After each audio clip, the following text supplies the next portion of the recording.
Hello, my name is Jay Porter. I'm an exercise physiology doctoral candidate in the Department of Nutrition and Exercise Physiology at the University of Missouri.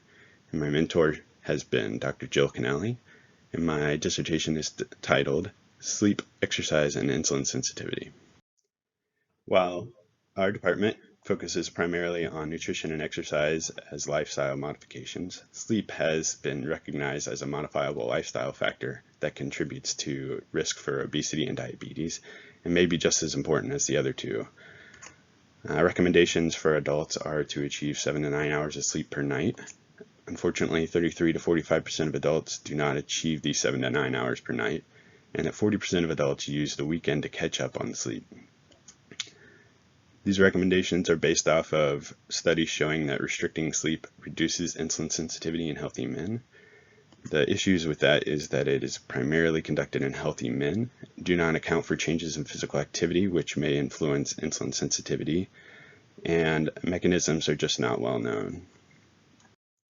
So the aims from my dissertation study were to address overweight and obese adults and how sleep restriction affects glucose tolerance in them, asking the question if exercise can protect against these decrements in glucose tolerance with sleep restriction. And then second, looking at sleep restriction and physical activity to understand if sleep restriction is influencing habitual physical activity in these adults. And then third, looking at a mechanism in fat cells to see if sleep restriction induces insulin resistance within the fat cells. And then again, asking if exercise can reduce this insulin resistance. So the experimental approach here, I took 13 overweight and obese adults and had them complete two conditions. First condition being sleep restriction only, where they were only allowed 6 hours of sleep in bed each night for 5 nights, and then allowed a 2-day recovery period. And then I had them repeat this with sleep restriction with an added exercise every day for 45 minutes a day. And then again, an unrestricted sleep period for 2 days after.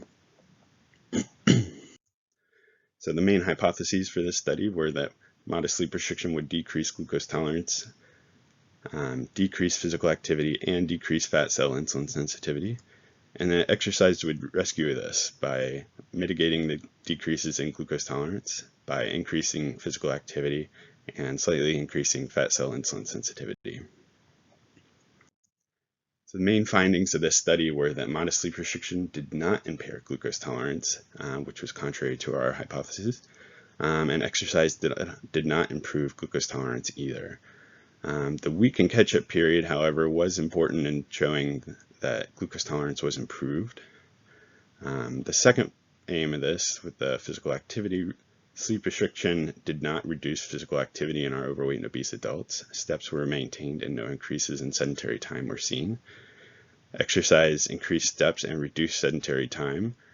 And then on the weekend, we saw our subjects reduce steps and increase sedentary time. But this is very important because this should be detrimental towards insulin sensitivity, but we saw on the aim 1 that the weekend catch-up did improve glucose tolerance. And thirdly, fat cells did not become insulin resistant after 5 nights of short sleep. So the main conclusion of this dissertation study was that modest sleep restriction for 5 nights does not adversely affect glucose tolerance or physical activity in overweight and obese adults. And the weekend catch-up showed a powerful effect of sleep on glucose metabolism. All right, thanks.